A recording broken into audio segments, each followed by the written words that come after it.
Hello, friends. We are going to talk about a couple different things today. First, what I want you to do is make sure you have a writing journal close by so you can take notes as I'm speaking.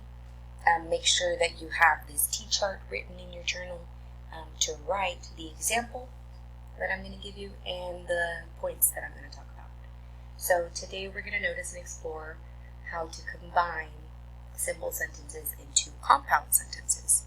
So we talked about compound sentences before, but I'm going to give you a strategy, a FANBOYS strategy, to help you turn your simple sentences into compound sentences. So first, what I want you to do is take a look at the sentence and tell me, what do you notice?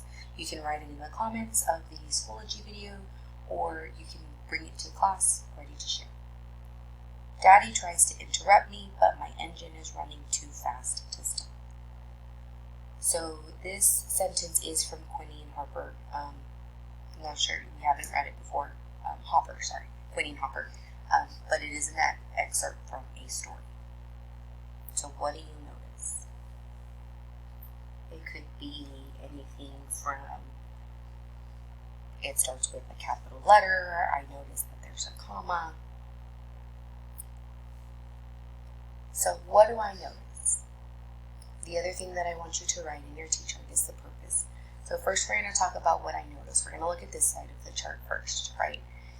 So it's two sentences in one, right? So Daddy tries to interrupt me.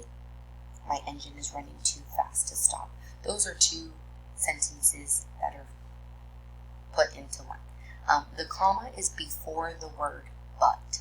This combines our two simple sentences into one compound sentence. The beginning letter is capitalized, like I said, telling me that is the beginning of my sentence. On each side of the comma, there is a complete sentence. So again, we're reiterating the fact that there is two sentences in one. Daddy tries to interrupt me, and my engine is running too fast. Now, what is the purpose? What is the purpose of this sentence? Think about it for a second. So what I want you to notice, joining sentences to make a compound sentence, right? So this is my rule. This is my grammatical rule that I need to pay attention to. The comma is combining, like I said, those two simple sentences into one. Compound sentences are made when two or more sentences are combined with a comma and a conjugation, which is the word but. FANBOYS is a good way to use those commas and the conjugations together. So FANBOYS stands for and, nor, but, or, yet, and, so. On either side of the comma and conjugation, there has to be a complete sentence. This part got a little cut off, but it says the author takes two simple sentences and puts them together with a comma and a conjugation instead of separating them into two sentences. Instead of separating them with periods. Sorry. So what we're going to do now, we're going to take a look at FANBOYS and what those are. So the word for is the problem finder. It connects a solution with a problem.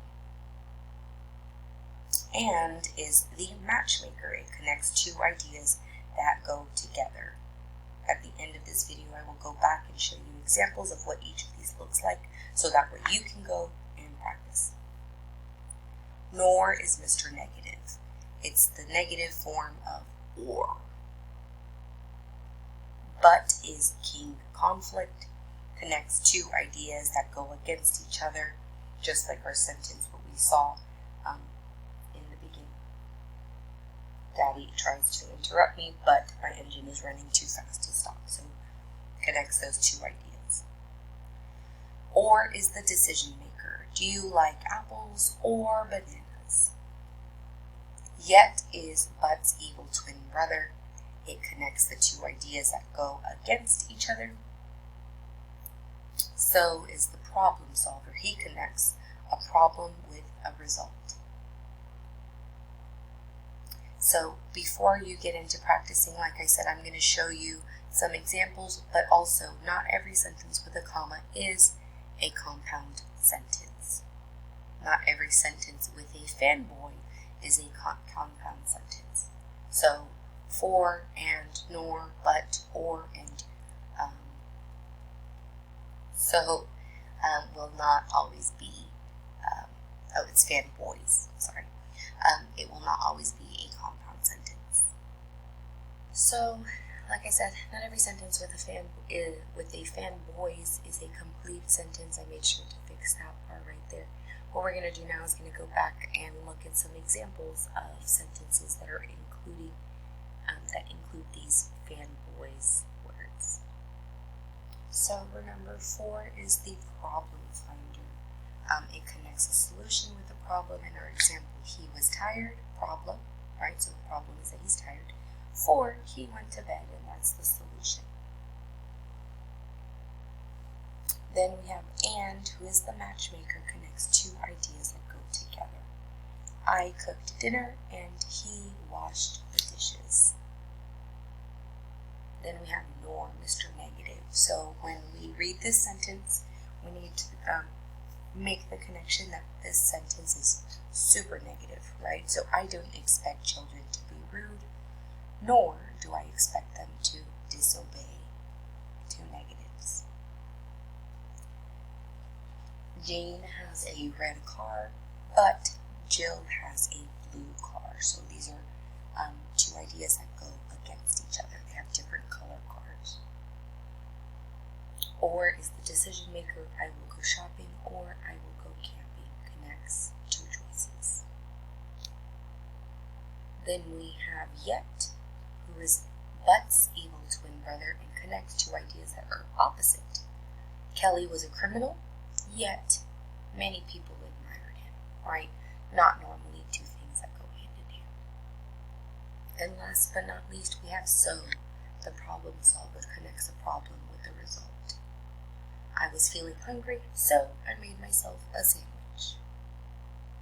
And so, now that you've gotten to see all of these examples in a sentence, you are going to move on and practice with your own sentences. Use each of the fanboys in Schoology to make your own compound sentences. Good luck.